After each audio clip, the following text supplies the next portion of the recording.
It's May, which means it's Mother's Month. And this month we're speaking to a number of our network partners who are doing big, bold work to make the world for mothers a reality. And that's what we're talking about this month. What would it look like if the world was made with mothers in mind? This week we're talking about the Motherload. What is the Motherload, you may be asking? To help us unpack this is Professor Ameeta Jaga from the University of Cape Town. Ameeta is an academic, a feminist researcher, and the principal investigator at the Motherload Project. Her work explores the intersection of gender, work, and family life, especially for low-income women living in South Africa. Through the Motherload Project, Ameeta has been documenting the realities of unpaid care work, using methodologies like photo voice to bring mothers' voices into the heart of policy and organizational change. Please don't forget to follow us on all of our social media channels. If you'd like to contact us, you can get in touch via our website, embrace.org.za. We really look forward to adding your voice to this really important conversation for this Mother's Month. Ameeta, thank you so much for joining us today. I'm really looking forward to this conversation. As I mentioned in the introduction, you have been leading research on this really interesting piece of work called the Motherload. And the Motherload as a phrase is something that people may have come across online, but I imagine most of us are unfamiliar with it as a term. What does the Motherload actually mean? What is it? Thanks, Julie, for having me here. And the Motherload term for us actually came up as a Freudian slip. We meant to have said the mental load because we were unpacking all the different ways in which the mothers had told us that they are struggling and holding space and trying to deliver all the needs for their family. And as we were unpacking the data that they shared with us, we recognized there's a huge mental component and emotional component that is often invisible to care. And that complexity, particularly in an environment where there is very limited resources, precarious, low-income environments where there's a lot of hustling and struggle, that it's even more exacerbated. So I think it's a global phenomenon among people doing care work, and the complexity of care work from the physical, emotional, cognitive, and even digital care that's now happening. It's that full complexity of holding that. So we defined it then in our way that we are using it as the highly invisible, gendered, and undervalued work that people who perform mothering experience, and that what we've seen is that it hinders their economic security because it prevents them from accessing jobs or just being active in paid work. It also hinders their safety because both psychological safety and physical safety, and it affects their well-being, again, physical well-being and emotional and mental well-being, because of the multiplicity of these demands that they carry. Thanks, Ameeta. It's such a rich term, the Motherload, and the way you described it. I mean, I can't think of what a beautiful Freudian slip that was, because I can't think of a better way to encompass everything you're describing. I wonder if you can tell us a bit about your research. What happened maybe preceding the research that made you think that this was something that you wanted to study further, and maybe then you can also tell us a little bit about the project itself, what it sort of looked like, how you've designed it, and where you're at this point in time. Sure. So I've been a work family scholar since doing master's research in 2007, and was introduced to the field of the work-family interface, which is looking at how do we think about employees being not only employees, but having full lives, family lives, and lives of care in other ways. I always gravitated toward women because I was a woman, and particularly towards mothers because at the time of my studies, I had children and was juggling a number of roles in quite a traditional cultural context in my home life. And started recognizing, the more I got into the research, the more I started recognizing how workplaces have been designed, in particularly sort of with masculine ideals, like you are always available for work, you've got no other care roles to take place. That whatever the day or time is, you should be able to be available.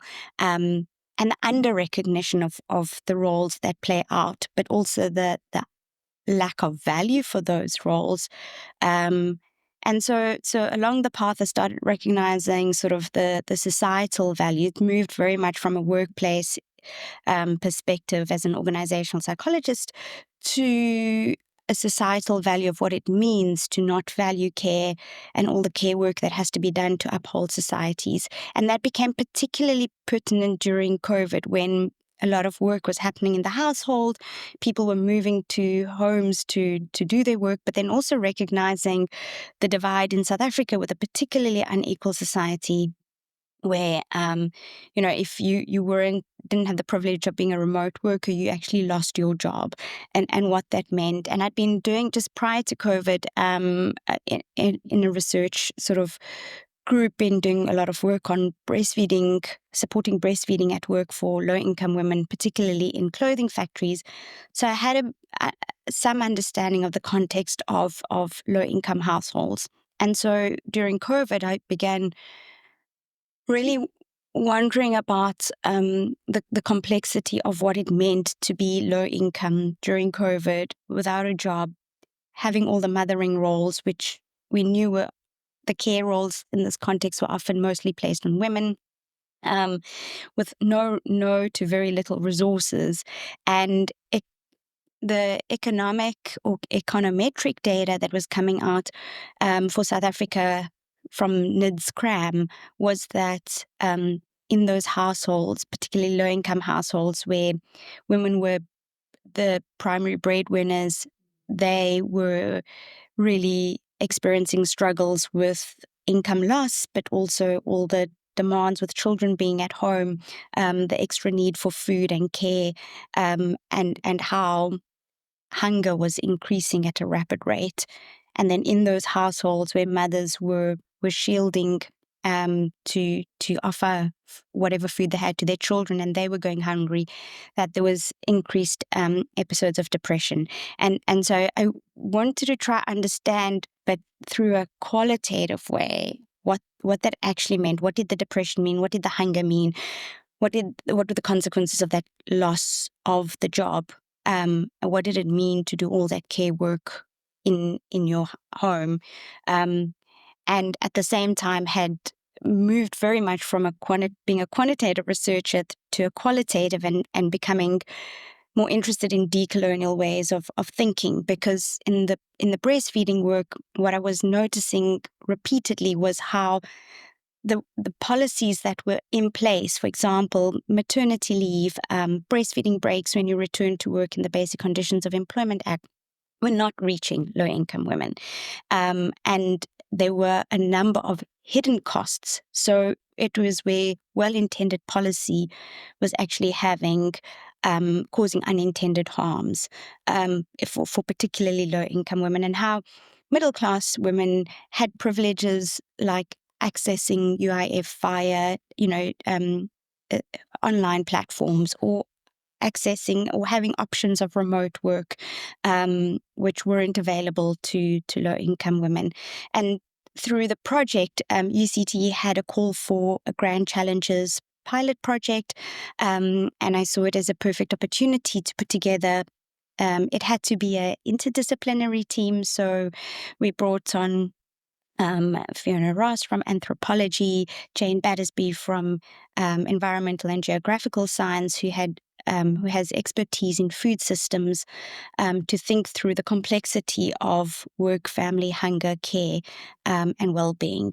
And we weren't exactly yet sure how to do this. We also partnered with Wanga Zembe from Medical Research Council, and Wanga said that her sister is fantastic in doing decolonial participatory action work, and we wanted to use a decolonial feminist approach. So we chose photo voice as a way to, as a methodology to sort of excavate these lived realities that we would never have known, we wouldn't be able to get from the literature out there, and we wanted to center these women's voices and their experiences and see them as experts. So that's we got the pilot grant, which was great, which allowed us then to, for a year, we also had to partner with two non-academic partners for this grant. And so we partnered with Department of Policy and Strategy at the Western Cape Government, who we'd been working with in the breastfeeding project, and Tristan there, recommended Flourish, who'd been doing great work and who were working with low-income women. So our mums that we work with come via Flourish, either as a Flourish host or a Flourish attendee, and that allowed us to start working with a group of 12 women.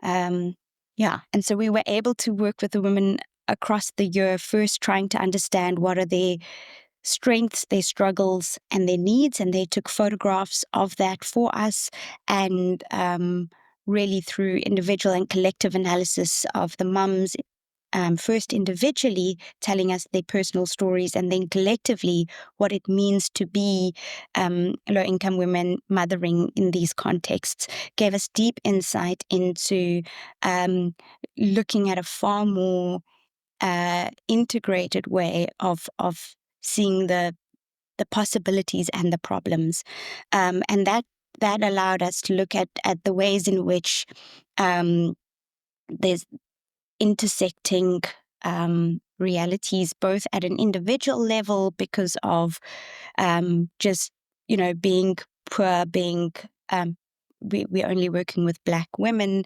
and the context they are, but also looking at a structural and systemic level how these systems of power intersect, because we've seen that a lot of what they are experiencing is because of colonial histories of spatial planning and of inequitable resource distribution and educational systems from the past that were segregated because of race.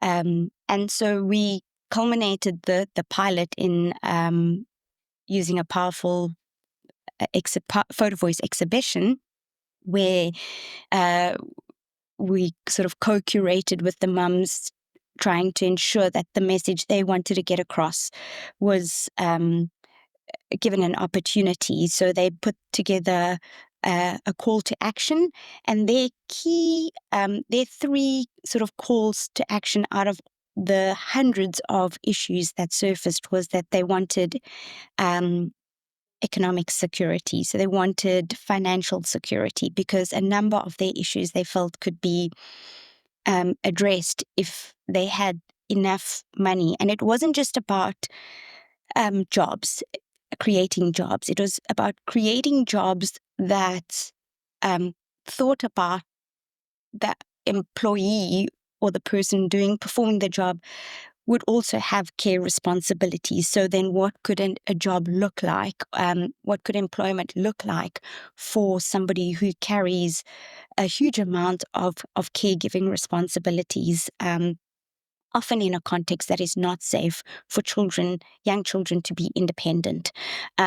So that was the one thing. The second thing was that they recognized how patriarchy upholds several systems that make it a very unequal playing field for women. And they wanted the dismantling of that. And that included access to jobs, just how women were also treated, and respect for women in society in general. And just thinking through at a deeper level about how stubborn patriarchy still is in the design of societies, of infrastructure. And then the third one was around safe housing, and that was just because of the vulnerability of being a woman in a low income context. So that was the pilot. I'm going to pause there. We then got funding for scaling, which we've been busy with for the last 1.5 years. And that scaling funding has come from a program supported by the IDRC and funded by the Government of Canada. In the program is Scaling Care Innovations in Africa, and they're funding 17 projects in Africa to really address the disproportionate care work held by women. And that's allowed us to scale this project and continue it for another 2 years. I mean, it's incredible, Ameeta, the work, the findings, and I want to delve into those 3 key findings that the women have highlighted as priority areas for themselves. I want to get to that shortly. But there's something that I know when we've had many conversations about your work. Embrace has been firm supporters of the Motherload since inception. You refer to the women participating in your projects as not just research participants, but as co-researchers with you. And I think that's really interesting because that is not often how participants of research are referred to, specifically this kind of research, and definitely in the context of South Africa, in the context of where participants are women, where participants are Black women.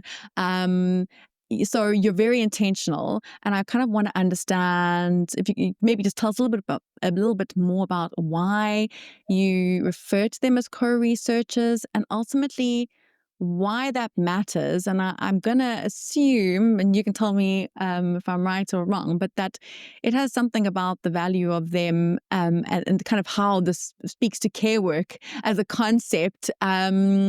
It's very deliberate. So yeah, why are they your co-researchers, and why have you been really adamant that is an approach of collaborative research? Yeah, it was definitely very intentional. As I mentioned, I'd moved from being trained in a very positivist field and then started reading Southern theory and decolonial work, and then really understood, I think the sort of the penny dropped, where I started recognizing how low income participants are often just used to extract data. And it's done at wide scale. And it's also done where, for example, there's a project in the global north that will then use a place like South Africa as just a case study to mine the data.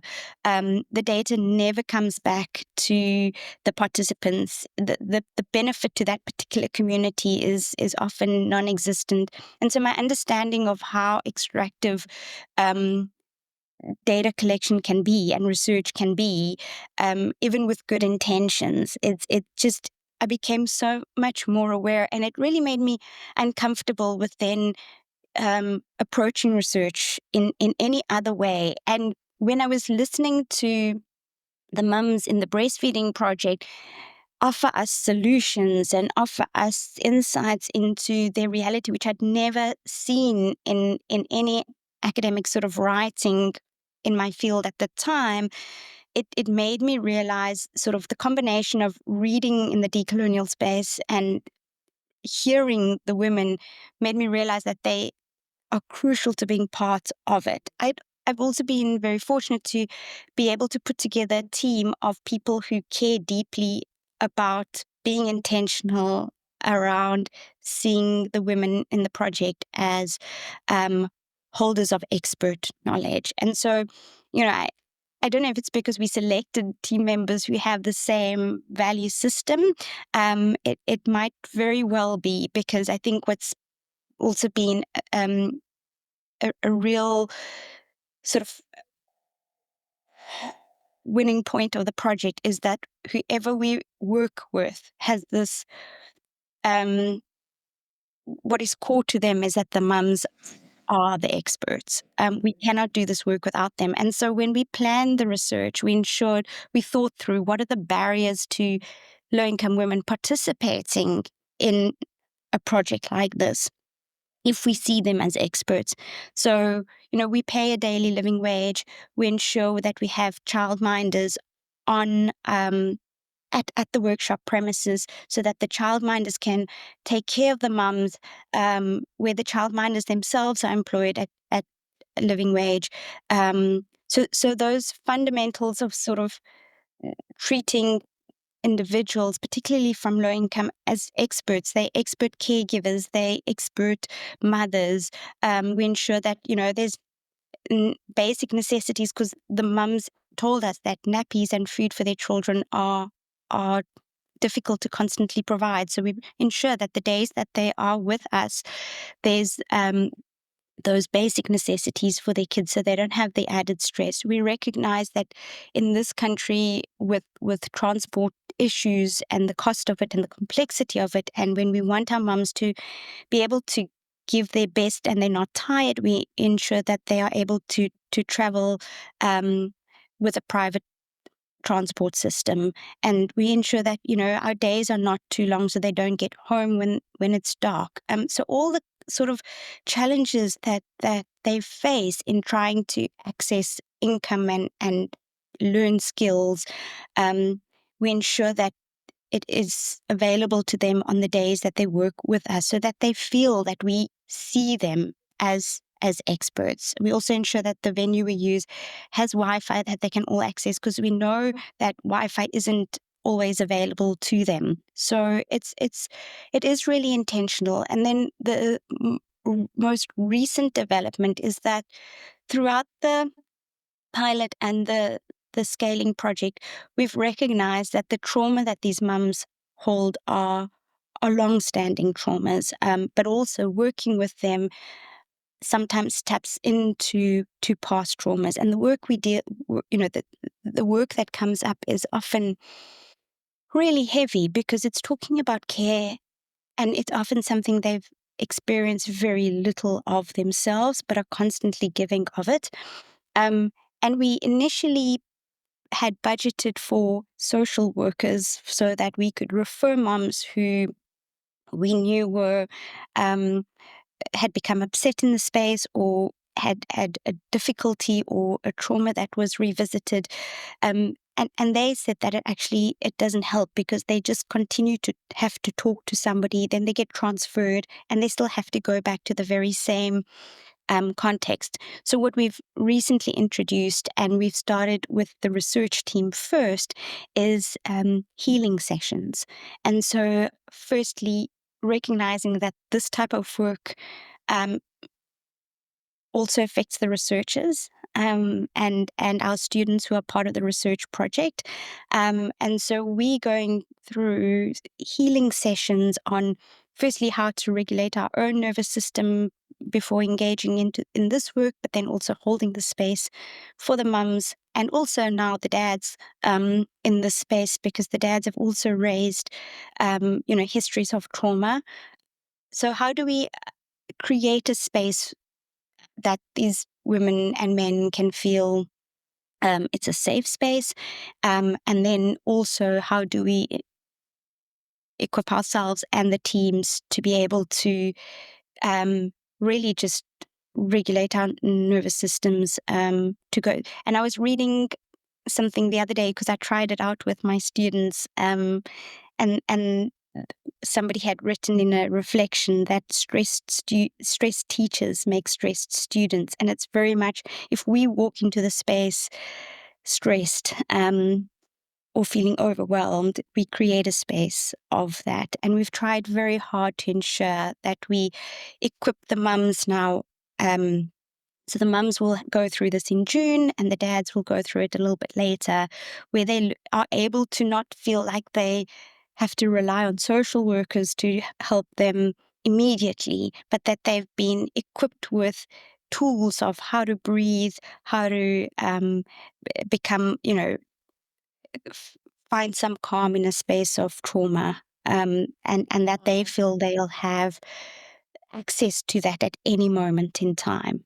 Wow, Amita, it's just so encouraging to hear how you and your team have just been so intentional every step of the way in ensuring that this research really honors the women that you're working with and their lived experiences. And I think, this month being Mother's Month, as we're talking about what a world for mothers means, I think you've said it so beautifully that it centers mothers as the experts on their mothering experience. And we can't begin to even unpack what the various shifts that we would need to make in the world without really understanding and valuing mothers' experiences when they share them with us. And of course, they're not just going to share them. You need to actually be asking questions, creating spaces where mothers feel safe enough to give their thoughts. And that's why I think your research is just so powerful and so needed at this time. I want to go back to sort of the three key findings that emerged out of the end of the pilot phase. And I hope I'm kind of remembering these correctly, but mothers want financial autonomy. Would that be a way to be able to provide for, maybe not autonomy in terms of in their family context, but the ability to provide for themselves and have that take their whole motherhood experience into context as caregivers, that they want assumptions around mothering and motherhood challenged, specifically where patriarchal norms are in place. And the third, that they want a sense of safety in their homes, in their communities. They want to be able to mother their children and exist as mothers in a safe environment. And those are three really powerful insights. And maybe, I don't know if those are the three I would necessarily come up with from my position. And I think that's why it's just so important to have research like you do to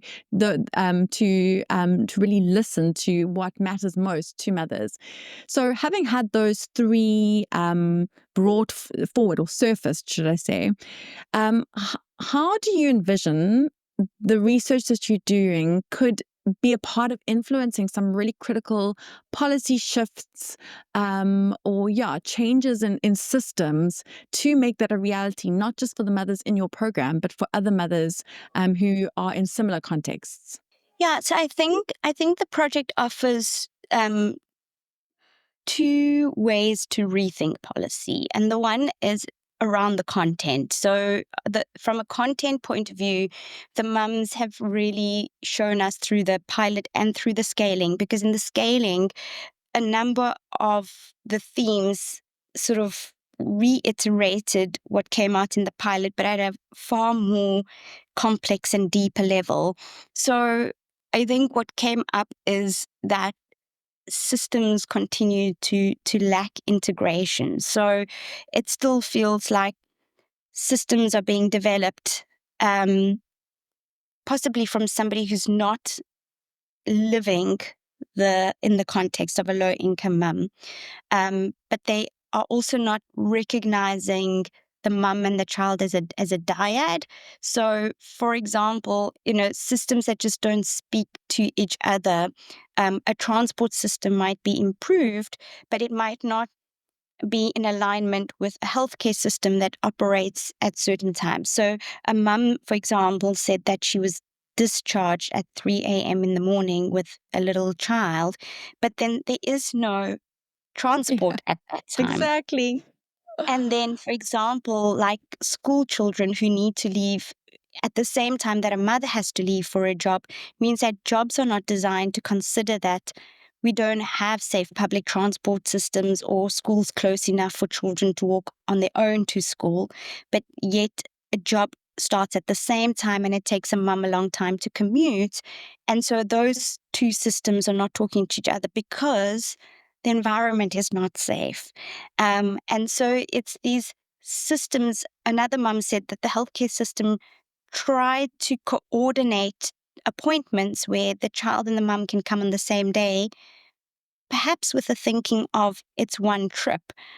But when the mother attended her appointment on the day, the child wasn't allowed to enter the appointment. So what do you do with your child? So on the one hand, it's around the content of what this project is producing in terms of the findings from the mom's lived realities, and calling for integrated services, almost picturing the day in the life of a low-income mum. So who has very little resources, who is very time poor, and who's got to juggle multiple ways of being often on her own. What would that mean if you had children that needed to go to school, if you had children that needed to go to doctor's appointments, if you had to design jobs that recognize this? And then the second is a process recommendation for policy, and that is that there is enormous benefit in accessing lived reality knowledge, and that knowledge is valid knowledge. It doesn't have to be put through any form of um, analysis, to find a way that it is valid and reliable. If it is the lived experience, it is valid and reliable because that's what the person is going through. But then to think through, but then how do we access this on a broader scale, like you said, not just for these mums? And so I think there are systems in place what one could think through around policy design and development if you scaffold it. And that is like, decentralizing the collection of these to communities, but to ensure that when you invite people into that space, that you are requiring their time. So again, not to extract this in a quick and dirty way, to say everybody meet at a community center for the next hour. The government's going to come in and we're going to hear all your problems. No, because we found that, like, if there's a sense of trust, if there's a sense of safety, if there is food, if there is childcare, people will come because they want to share what they're experiencing, and wanting to work together to improve the situation. But if you want to access that real level of sort of authentic honesty, um, you have to think about what are you asking of these individuals, and not see them as low-income individuals who are just there to give you the information, but actually, what are you giving in return for their time that is valuable? How are you addressing the barriers of care, transport? Um, and what we've seen is also a bit of an erosion of trust in these communities, probably because of neoliberalism, but that because everybody is almost fighting for survival, that sense of community, as we used to think of low income communities, at least having that is not there. That's been completely eroded. So at the same time is, thinking about how these communities don't feel supported. The mothers don't feel safe, even at a psychological level in their communities. There's very little trust because everybody is really just surviving. And Amita, are there plans? I know obviously everything is with researchers, funding and time dependent, but are there plans or hopes for you to be able to present this research to the very stakeholders who do design systems, sort of the human processes that mothers have to engage with? It almost seems like you want to have like a bit of a town hall where you've got the head of transport, the head of the Department of Health, the head of social development, all these kind of big stakeholders and key policy decision makers together to understand and to what these lived experiences that mothers are going through, what they are, and then to think creatively of how we can maybe streamline processes, or think about a different way of doing things, so that we actually start to value the time of mothers and the very important care work that they do in their household. Yeah, so I think the way the project's been designed, both the pilot and the scaling project, is that at almost the end of every week that we collect data, we have a stakeholder debrief, and that's open to anybody who's interested and who potentially can take the findings immediately and start to improve at any level, or make improvements at any level. And so we've had a few positive responses to that. There are ways that we'd love to grow it, but that's been happening in like iterative feedback loops throughout the project.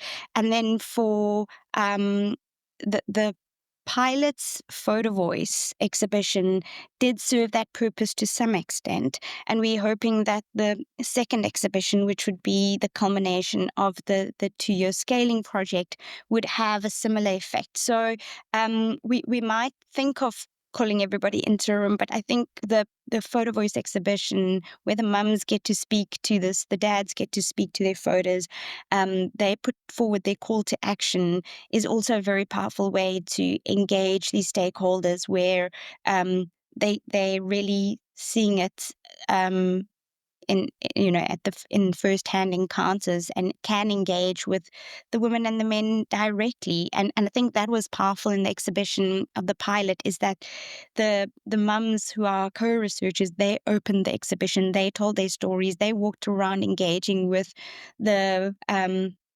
participant, the audience of the Photo Voice project. And our plan is to do something similar. We're also building a website which should be launched within the next month, and there's that allows us a larger presence. We're going to have all our infographics there that can be downloaded if anybody wants to use it, policy briefs that can be downloaded, whatever material we're producing from the project for different stakeholders will be available, and hopefully in that way, and you could get, put your name down to get in touch with us, and hopefully that way we can have greater impact. Amazing. We will make sure to share the link to that website as soon as it goes live. And I know that you've got a great social media presence. I follow you on Instagram and encourage others to go and look for the Motherload on Instagram. They've got some wonderful infographics, as you mentioned, Ameeta, that can be used, even if it's just to start giving you something to think about, and to really sort of consider what your preconceived notions of how mothers go about their days and how care work is actually really felt by those providing it, to sort of challenge what your thinking on those experiences is. So yeah, thank you so much for all the incredible work you do.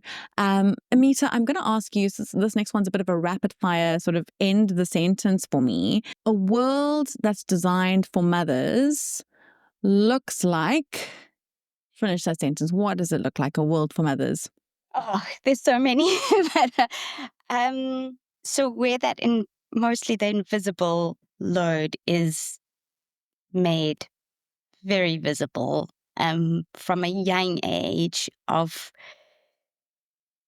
almost like where it's in school curriculum from young, so that children grow up understanding that care is a societal skill, it's a skill for everybody, and they learn it in a way that doesn't make it gendered. So I think for me, I've got grown up kids now who are 20 and 16. If I suppose that was at the core of the educational system, in terms of how they are exposed to all the invisible roles that are required, I'm hoping that could have been really influential, but it's not enough. So, you've got this bottom-up approach from when they're very young, and then I just think, yeah, building more role models through media, just through general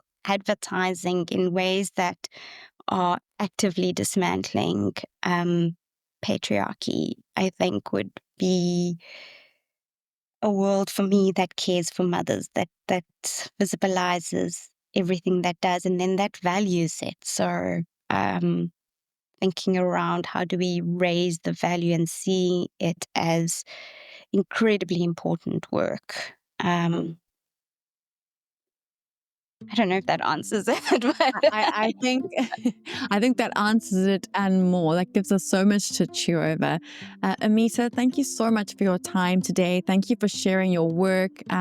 Your passion behind your work is just so evident, and I really do encourage anyone who's listening or watching today to investigate the Motherload, and yeah, just read all the incredible work that's been done so far. Follow along, and think about how how a better understanding of the Motherload can change the world for mothers, even if it's just in your little corner of the world. Thank you so much for your time. And Ameeta, this will definitely not be the last time we'll be chatting to you. We will be definitely picking up this conversation maybe towards the end or the closeout of the research to find out sort of if anything has changed, if you've learned anything additional. So thank you so much for your time, and we will chat again soon. Great. And thank you, Julie, and Embrace, just for supporting our work. It's been amazing to have your support. Thank you. Thanks so much for joining us for this episode of A World for Mothers with Professor Ameeta Jaga. I hope you enjoyed the conversation. Please don't forget to follow us on social media channels or to chat with us via our website, embrace.org.za.